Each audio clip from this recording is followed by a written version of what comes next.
سب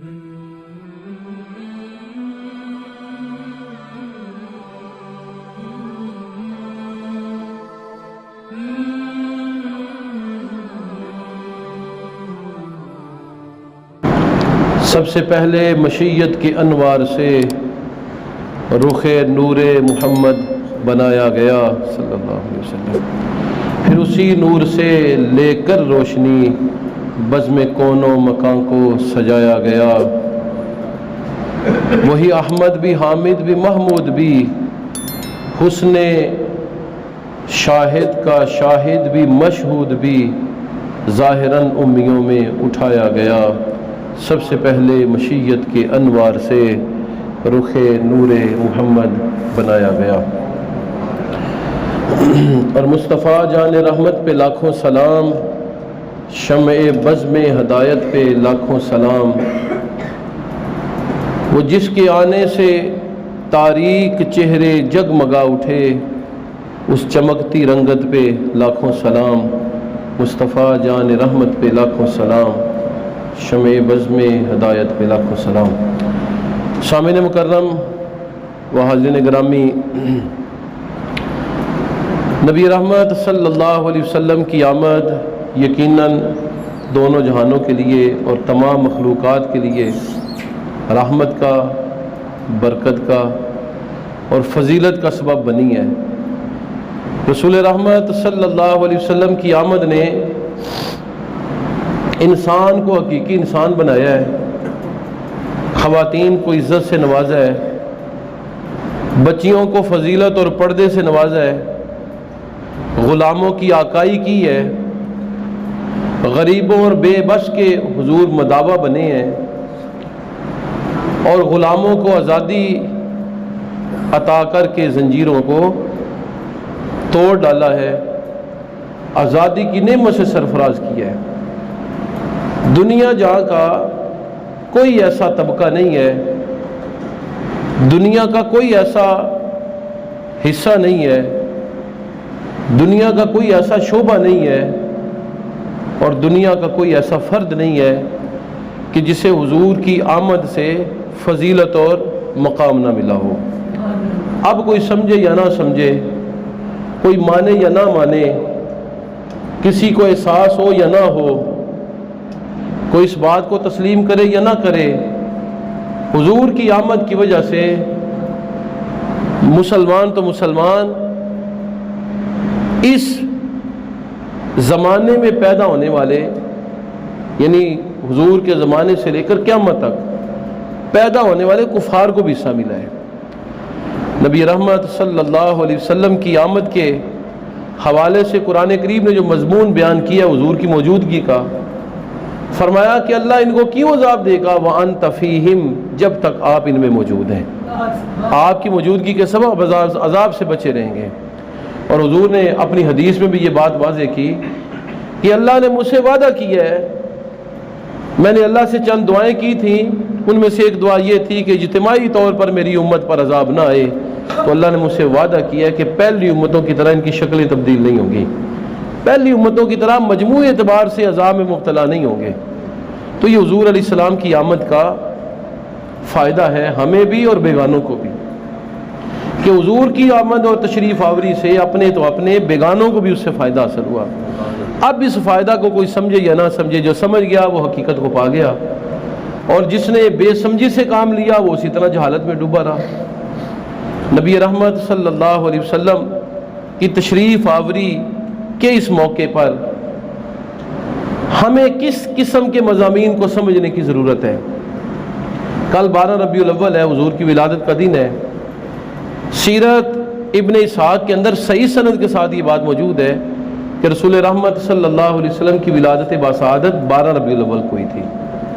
چند لوگ کہتے ہیں جی 9 ربیع الاول ہے، کوئی کہتے ہیں 17 ربیع الاول ہے، مکتبہ اہل حدیث ماننے والے وہ 9 ربیع الاول کہتے ہیں، اہل تشیع و شیعہ حضرات 17 ربیع الاول مانتے ہیں، اہل ظاہر جو ہیں داؤد زاری عالم گزرے ہیں ان کے ماننے والے جو ہیں وہ 27 رمضان مانتے ہیں۔ ہر ایک الگ الگ نظریہ ہے، لیکن جو صحیح حدیث سے یہ بات ثابت ہے وہ یہ ہے کہ نبی رحمت صلی اللہ علیہ وسلم کی ولادت باسعادت 12 ربیع الاول کو ہی، 11 کا دن گزر گیا، رات سحری کے وقت 12 ربیع الاول غروب آفتاب کے ساتھ ہی شروع ہو چکی ہے، اور نبی رحمت صلی اللہ علیہ وسلم کی ولادت باسعادت ہوئی۔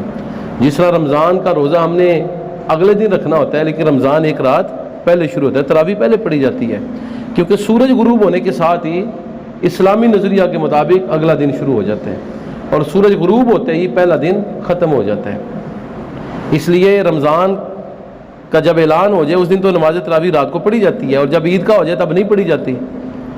تو نبی رحمت صلی اللہ علیہ وسلم کی ولادت باسعادت 12 ربیع الاول کو ہوئی۔ رسول رحمت صلی اللہ علیہ وسلم کی آمد سے مسلمانوں کو تو جو عظیم فائدہ ہوا وہ ہوا، میں نے ابھی بیان کیا کہ کفار کو بھی فائدہ ہوا کہ عذاب الہی سے بچے رہے، حضور کی آمد کی بدولت، حضور کی موجودگی کی بدولت عذاب الہی سے بچے رہے۔ اور یہ بات اللہ تعالیٰ نے سورہ احزاب میں بیان کی ہے۔ کفار مکہ نے کعبۃ اللہ کے پردے پکڑ کے اللہ سے کہا تھا، اللہ یہ تیرا سچا نبی ہے تو ہم پر پتھروں کی بارش برسا۔ رب تعالیٰ نے فرمایا کہ اے نبی وما کان اللہ لیعذبہم وانت فیہم، جب تک آپ ان میں موجود ہیں اللہ ان کو اجتماعی عذاب نہیں دے گا۔ یہ مانگتے رہیں، یہ جو مرضی بکواسات کرتے رہیں، آپ کا میں نے بھرم رکھنا ہے، آپ کی موجودگی کے سبب ان پر عذاب نہیں آئے گا۔ مگرنہ وہ کون سے عمل ہیں جو اس قوم میں نہیں ہیں اور پہلی قوم میں تھے؟ کون سی ایسی بات ہے جو پہلی قوموں میں تھی اور اس قوم میں نہیں ہے؟ بڑھ کر ہے۔ نبی رحمت نے فرمایا پہلی قوموں کے لوگوں نے جو جو عمل کیے ہیں تم بھی کرو گے، اگر وہ سانپ کے سوراخ میں داخل ہوئے تو تم بھی ہوگے، اور اگر انہوں نے محرمات سے زنا کیا ہے تو تم بھی کرو گے، اگر انہوں نے بدکاریاں کی ہیں تو تم میں بھی ہوں گی، لیکن تم میں اور ان میں فرق ہے کہ ان کو اللہ نے عذاب میں مبتلا کیا، تمہارا معاملہ اللہ ڈیل میں رکھ دیا کہ قبر اور حشر میں معاملات ہوں گے۔ تو یہ حضور کی برکت ہے کہ ظاہری اعتبار سے عذاب الہی کا شکار نہیں ہو رہے۔ ہمیں اس نعمت کا شکر ادا کرنا چاہیے، اور جتنا کرے اتنا کم ہے۔ نبی رحمت صلی اللہ علیہ وسلم کی آمد کا شکر ادا کرنے کا کیا طریقہ ہے؟ ایک تو طریقہ یہ ہے کہ اظہار نعمت کیا جائے، حضور کا ذکر اور تذکرہ کیا جائے۔ پورا ربیع الاول، پورا مہینے کا مہینہ، صرف ایک دن نہیں، پورا مہینے کا مہینہ یہ حضور کا مہینہ ہے، کثرت سے حضور کا ذکر ہے، درود و سلام ہے، اور نبی رحمت صلی اللہ علیہ وسلم کی نعت ہے، حضور علیہ السلام کا پسندیدہ عمل اپنانا ہے۔ اور پوری زندگی کیا حضور کا جشن منانے کا طریقہ یہ ہے کہ حضور کی شریعت پر عمل کیا جائے۔ نبی رحمت نے جو کام کرنے کا حکم دیا ہے، جو مقصد ہے حضور کی آمد کا۔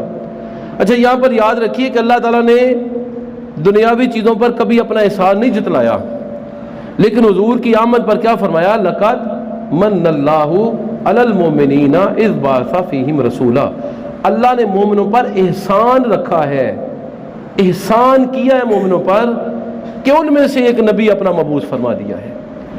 اب اس احسان کے بدلے میں، اس احسان کو مانتے ہوئے ہم حضور کا ذکر کریں، حضور کی محافل سجائیں، نبی رحمت صلی اللہ علیہ وسلم کی نعتیں پڑھیں، یہ تو اظہار محبت کا ظاہری طریقہ ہے۔ لیکن پورا سال ہم حضور کا میلاد کیسے منائیں؟ عملی طور پر اپنے آپ کو بہتر کر کے۔ جب بیوی اور خامن کا معاملہ ہو تو مجھے اور آپ کو سوچنا چاہیے کہ پیارے پیغمبر اپنی بیویوں کے ساتھ کیسے پیش آتے رہے ہیں، وہاں پر کیوں ہمیں پیغمبر یاد نہیں آتے؟ نعت میں، تلاوت میں، محافل میں حضور کے نام پر جان بھی قربان، جی حضور کے نام پر یہ بھی قربان، لیکن عملی اعتبار سے کہاں تک تبدیلی آتی ہے؟ حضرت مولا علی کرم اللہ وجہ الکریم فرمایا کرتے تھے کہ عشاق کی 3 قسمیں ہیں۔ پہلا جو بس ظاہری طور پہ کلام کرتا رہتا ہے، جی میں آپ پہ مرتا ہوں مٹتا ہوں، آپ بڑے اہم ہیں، میں کچھ بھی نہیں، یہ پہلا عاشق ہے۔ دوسرا عاشق تھوڑا تھوڑا دعویٰ بھی کرتا ہے اور تھوڑی تھوڑی محبت بھی دل کے اندر ہے، اور تیسرا عاشق اظہار محبت بھی کرتا ہے، دل میں بھی محبت ہے، اور اپنے محبوب جیسے اعمال کرنے کی بھی کوشش کرتا ہے۔ سیدنا علی المرتضیٰ نے یہ 3 اقسام عاشقوں کی بتائی ہیں۔ خالی خولی نعرے پہلی قسم، دوسرا زبان سے نعرے بھی ہیں، دل میں احترام بھی ہے، یہ دوسری قسم ہے، اور تیسرا زبان پر نعرے بھی ہیں، دل میں احترام بھی ہیں، اور محبوب جیسا عمل کرنے کی بھی بندہ کوشش کرتا ہے۔ اچھا کامل عاشق کس کو حضرت علی نے قرار دیا؟ فرمایا پہلا تو پکا منافق ہے، کوئی فائدہ نہیں اس کی محبت، صرف زبان کی حد تک ہے، دل میں بھی نہیں اور عمل بھی نہیں ہے۔ اور فرمایا دوسرا جو ہے نا وہ عاشق ہے لیکن مکمل نہیں ہے، اس کے زبان پر اظہار ہے، دل میں بھی ہے، عمل نہیں ہے، بے عمل عاشق ہے۔ اور تیسرا زبان پر اظہار ہے، دل میں قدر ہے اور عمل بھی محبوب کے مطابق ہے۔ فرمایا یہ اصدق الصادقین، سچوں میں بھی سب سے بڑھ کے سچا ہے کہ جس نے زبان سے حضور کا ذکر کیا، دل سے حضور کا احسان مند ہے، حضور کی محبت دل کے اندر رچی بسی ہوئی ہے، اور پھر اپنا عمل ہائے زندگی بھی حضور کے مطابق کیا ہوا ہے۔ حضور کی محبت میں جان قربان کرنے کا دعویٰ ہے، داڑھی رکھنے کا دعویٰ نہیں ہے۔ حضور کی محبت میں حضور جیسا لباس پہننے کا نہیں ہے۔ ہمارے آج کل جو بندہ دھوتی باندھ لے اسے ویسے معیوب سمجھا جاتا ہے، پیارے پیغمبر صلی اللہ علیہ وسلم کا لباس ہے۔ حضور علیہ السلام نے تہ بند باندھی ہے، نبی علیہ السلام نے ایک لباس میں بھی نماز پڑھی ہے، ایک ہی کپڑے میں، اور حضرت ابو بکر صدیق رضی اللہ تعالیٰ نے اپنے آخری وقت میں ایک ہی کپڑے میں نماز پڑھی، یعنی سر کندھے ڈھانپ لیے اور ایسے کر کے احرام کی طرح ایک ہی کپڑا باندھ لیا۔ ام المومنین سیدہ عائشہ صدیقہ نے عرض کیا ابا جان گھر میں تو کپڑے اور بھی ہیں، اور فرمایا میں نے پیارے آقا کو دیکھا تھا کہ رسول رحمت نے یوں نماز پڑھی، میں چاہتا تھا میں حضور کے طریقے پر عمل کروں، میں نے حضور کو ایک مرتبہ دیکھا تو ایک مرتبہ میں نے بھی عمل کر لیا۔ اب یہ ہے عاشق صادق، جو دیکھتا ہے سو کرتا ہے، محبت بھی دل کے اندر ہے اور زبان سے اظہار بھی کر رہے ہیں۔ اسی لیے سیدنا علی المرتضیٰ نے بات کھول کر بیان کر دی کہ عشاق کتنی قسم کے ہوتے ہیں۔ فرمایا 3 قسم کے، خالی کھولی نعرے لگانے والا، دوسرا کچھ نعرے بازی بھی، کچھ محبت بھی دل میں ہے، اور تیسرا وہ نعرے بازی بھی ہے، محبت بھی ہے اور محبوب جیسا عمل بھی ہے۔ ہمیں اب خالی نعرے بازی سے نکل کے دوسری کیٹیگری میں تو کم از کم آ جانا چاہیے، اور جو دوسری کیٹیگری ہیں انہیں تیسری میں کوشش کرنی چاہیے کہ عمل حضور کے مطابق کریں۔ صحابہ کی عادت کریمہ کیا تھی کہ دیکھ دیکھ کر حضور کو وہی عمل کرتے تھے جو حضور کو دیکھا کرتے تھے۔ سیدنا عبداللہ ابن مسعود رضی اللہ تعالیٰ عنہ ایک جگہ سے گزر رہے ہیں، وہاں پر درخت کافی اونچا ہے لیکن جھک کر گزرتے ہیں، اور ایک جگہ سے گزرتے چھلانگ لگا کر گزرتے ہیں۔ ساتھی کہتے ہیں حضرت یہاں نہ کوئی نالا ہے نہ کوئی گڑھا ہے، چھلانگ کیوں لگائی ہے؟ اور فلاں جگہ سے جھک کر گزرے تھے، وہاں تو کوئی رکاوٹ نہیں تھی۔ کہا جب پیارے پیغمبر یہاں سے گزرے تو درخت کی ٹہنی نیچے لٹک رہی تھی، حضور علیہ السلام نے اپنے آپ کو جھکا کر گزارا، تو میں چاہتا تھا جہاں سے حضور اس طرح گزرے میں بھی ویسے گزروں، اور جہاں پر تم نے دیکھا میں نے چھلانگ لگائی ہے، جب حضور کے زمانے میں یہاں سے میں گزرا تھا تو یہاں چھوٹا نالا تھا، پانی بہتا تھا، میرے پیارے پیغمبر چھلانگ لگا کے گزرے تھے، تو میں بھی اس کو چھلانگ لگا کے یہاں سے گزرا، حالانکہ یہاں اب پانی نہیں ہے۔ یہ محبت ہے صحابہ کے حضور کے ساتھ، یعنی شریعت کے احکام پر تو پورا عمل ہے، اس کے ساتھ ان باتوں پر بھی عمل ہے جن کا حضور نے حکم نہیں دیا تھا۔ صحیح بخاری کے اندر آتا ہے سیدنا عبداللہ ابن عمر رضی اللہ تعالیٰ عنہ حج کے دوران اسی جگہ خیمہ گاڑتے جس جگہ پیارے پیغمبر صلی اللہ علیہ وسلم نے حج کے دوران خیمہ گاڑا ہوتا تھا۔ حالانکہ شریعت میں کوئی لازم تو نہیں ہے، ہم بھی حج کرنے جاتے ہیں تو ہم کیا خیمے وہاں پر گاڑتے ہیں؟ نہیں گاڑتے، لیکن یہ ان کی ادا ہے کہ انہوں نے حضور علیہ الصلوۃ والتسلیم کے ساتھ محبت کا کیا معاملہ کیا ہے۔ پھر وہ دنوں کا حساب رکھا کرتے تھے کہ پیارے پیغمبر حج سے واپس آئے تو فلاں دن مدینے میں داخل ہوئے تھے، میں بھی حج سے واپس آیا تو میں نے فلاں دن ہی مدینے میں داخل ہونا ہے۔ ایک دن انہوں نے دیکھا رسول اکرم صلی اللہ علیہ وسلم مدینہ سے باہر تھے، رات ہو گئی تو نبی رحمت صلی اللہ علیہ وسلم نے باہری پڑاؤ کیا، رات وہاں پر گزاری اور دن کے وقت مدینہ میں آئے اور فرمایا جو مدینہ میں داخل ہونا چاہے رات ہو جائے دن کے وقت داخل ہو۔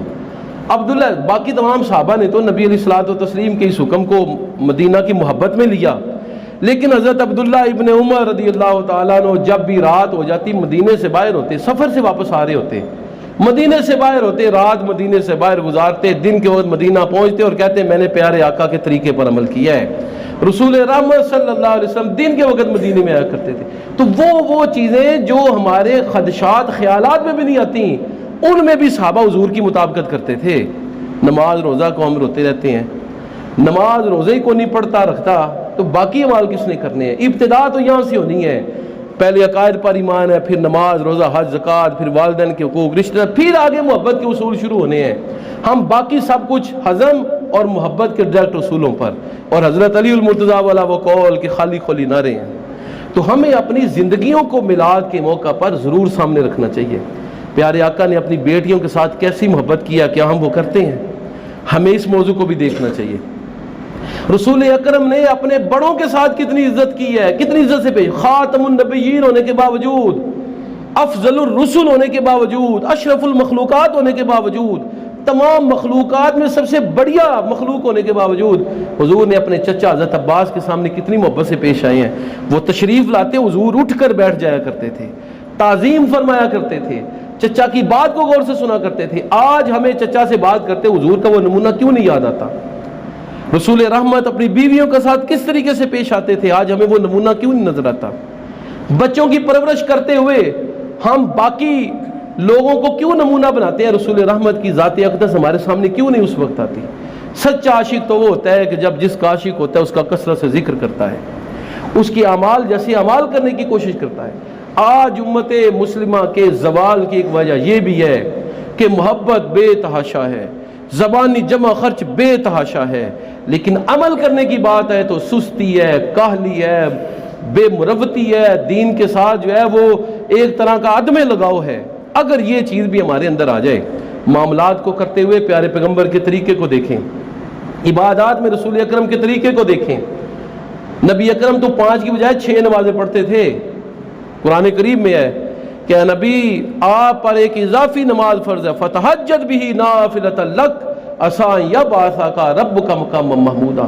چھٹی نماز تہجد بھی پڑھیں، مومنوں کے علاوہ یہ خصوصی طور پہ آپ کے لیے فرض ہے، قریب ہے کہ اللہ قیامت کے دن آپ کو مقام محمود پر فائز فرمائے گا۔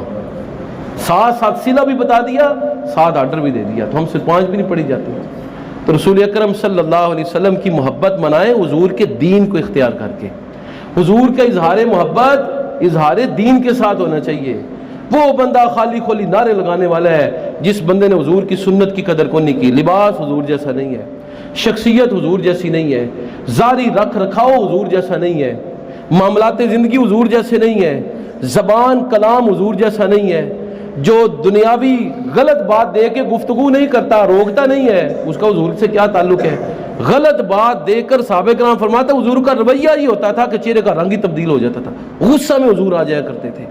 اور آپ نے وہ ایک واقعہ بھی سنا ہے کہ اللہ نے ایک بستی کو فرمایا اڑا دو جبرائیل سے، تباہ کر دو۔ عرض کہ اللہ ایک نیک بندہ ہے، آنکھ جھپکنے کی دیر میں یعنی 1 سیکنڈ کے 100ویں حصے میں بھی اس نے تیری نافرمانی نہیں کی، فرمایا اسے سب سے پہلے دبوچنا، بیڑا غرق اس کا پہلے کرنا۔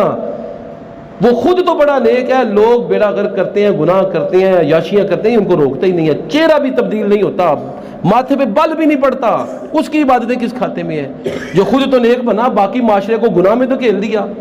ذمہ داری تو یہ ہے کہ خود بھی بندہ نیک ہو، معاشرے کو بھی بہتر کرنے کی کوشش کرے۔ تو نبی رحمت صلی اللہ علیہ وسلم کی محبت میں خالی کھولی نعرے کوئی اہمیت نہیں رکھتے۔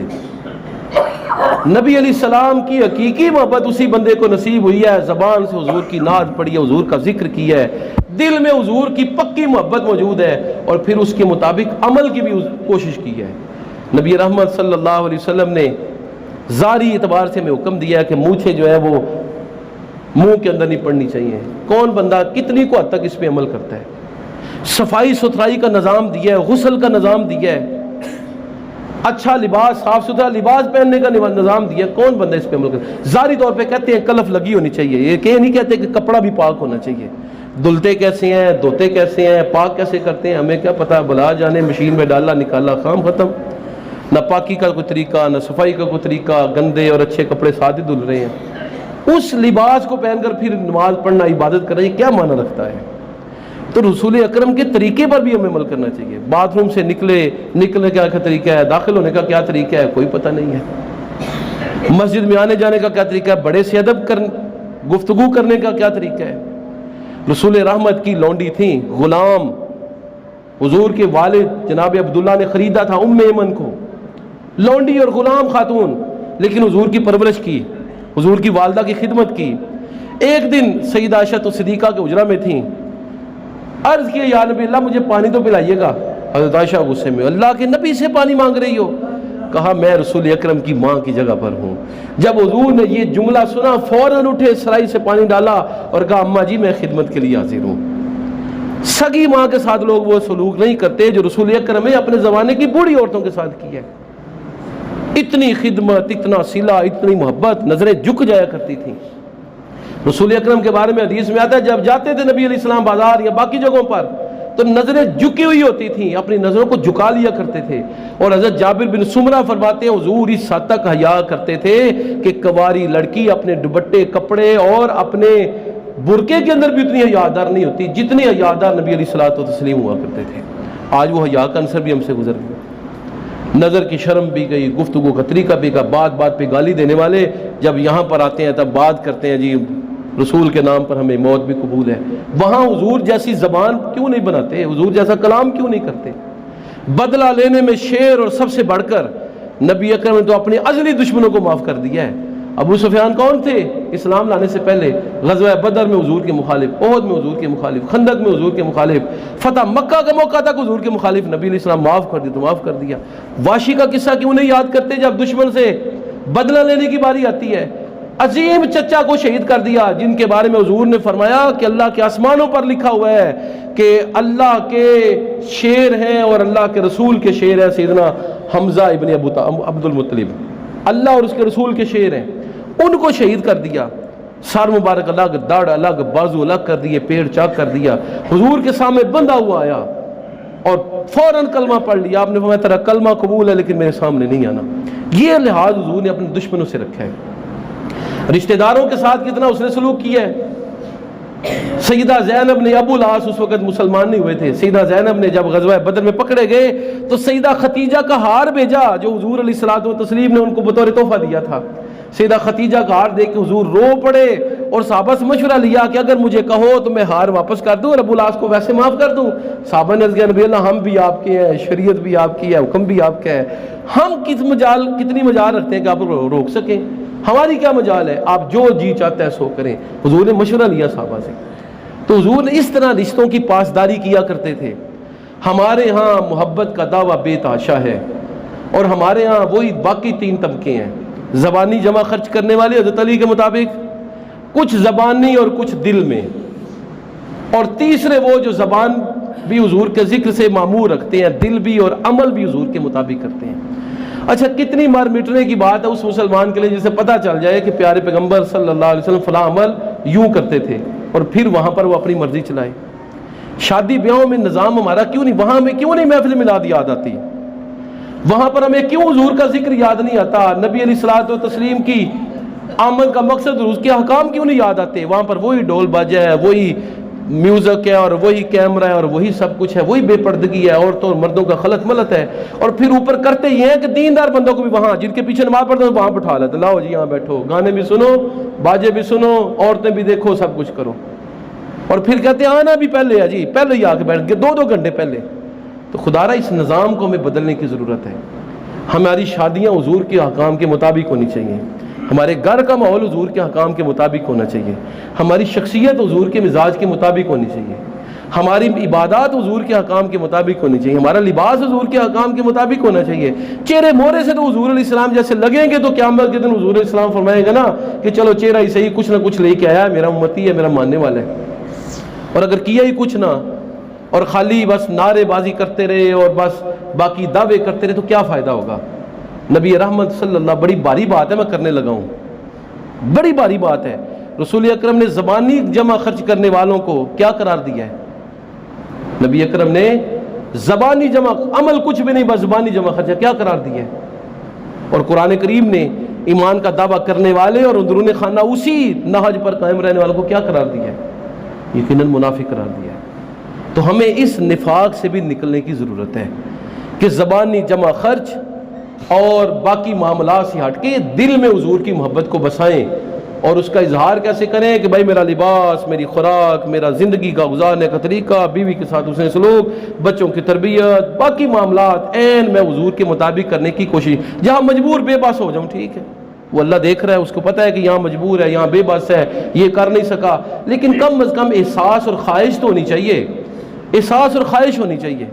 نبی اکرم صلی اللہ علیہ وسلم کا طریقہ اختیار کرنے کی خواہش پیدا ہو جائے، یہ بھی بڑی بات ہے. جس بندے میں یہ آرزو پیدا ہو جاتی ہے اللہ پھر اس کو اس پلے سرا سے گزار ہی لیتا ہے، وہ پھر یہ عمل کر لیتا ہے، اللہ اس کی مدد اور معاونت کرتا ہے. قرآن کریم پڑھنا نہیں سیکھنا، جس کے بارے میں حضور نے فرمایا کہ 1 لفظ پڑھو گے تو 10 نیکیاں ملیں گی. بہت سارے بندے ہیں، صحیح بات ہے، وضو کا طریقہ بھی کوئی نہیں آتا، غسل کا طریقہ بھی نہیں آتا، بڑے بڑے پڑھے لکھوں سے پوچھتے ہیں نماز کی رکھتے تک نہیں آتی، پڑھنی تو دور کی بات ہے، رکھتے نہیں آتی کتنی ہیں؟ زور کے 4 فرض ہیں تو 2 فرض ہیں، کو نہیں پتہ ہوتا، عصر کے 4 ہیں کہ 2 ہیں، کو نہیں پتہ ہوتا، مغرب کے 3 ہیں کہ 5 ہیں، بڑی بڑی موٹی موٹی باتیں کو نہیں پتہ ہوتا۔ تو دنیاوی اعتبار سے ہم اتنے آگے نکل گئے اور زبانی جمع خرچ اتنا آگے نکل گئے کہ وہ جو اصل دین تھا اس کو ہم بھول بیٹھے۔ وہ جو قرآن حدیث کے اندر سمٹا ہوا ہے اسے ہم اپنی زندگی میں لا ہی نہیں سکے۔ ہمارے بزرگوں میں ہم میں فرق یہ ہے کہ ہمارے زمانے میں علم کتابوں کے اندر بھرا ہوا ہے، ہمارے بزرگوں کے زمانے میں علم جو ہے وہ آپ کو ہر بندے کے عمل کے اندر نظر آتا تھا۔ انہوں نے علم پر عمل کیا، علم نمایاں ہو گیا۔ ہم نے علم کو کتابوں میں ٹھپ کر دیا ہے اور غلاف چڑھا کے بس رکھ دیا، پاک کتاب اوپر رکھ دو، پڑھنا کون نہیں، سمجھنا کون نہیں۔ سب سے بہترین کپڑے میں قرآن کو ٹھپ کر کے رکھیں گے لیکن سب سے کم وقت اسے دیں گے، سب سے کم وقت۔ اور کوئی ہے خدا نہ خواستہ کوئی گھر میں کوئی قرآن کھول ہی لے تو پھر برکتیں، رحمتیں اور حضور کی محبت کے زارکاں پر جو سب سے بڑا حضور ہمارے لیے اثاثہ لے کے ہیں وہ تو قرآن ہے، اور قرآن کے ساتھ یوں ہم نے بے حرمتی کی ہے۔ اسی لیے نبی رحمت صلی اللہ علیہ وسلم پر اللہ نے پہلے ہی واضح کر دیا تھا کہ قیامت کے دن حضور شکایت کریں گے، اللہ اس میری قوم نے قرآن کو چھوڑ دیا تھا، قرآن کو ترک کر دیا تھا۔ تو خدا را ہم اس کھاتے میں نہ آ جائیں۔ حضور کا میلاد زبان سے بھی منانا ہے، محبت حضور کی دل میں بھی ہونی چاہیے، اور انشاءاللہ العزیز آج اور آج کے بعد ہم خود اور اپنے گھر والوں کو حضور کے طریقے پر بھی عمل کرنے والا بنائیں گے۔ یہ حقیقی میلاد ہے۔ اللہ مجھے اور آپ کو عمل کی توفیق و رحمت فرمائے۔ وآخر دعوانا ان الحمدللہ رب العالمین۔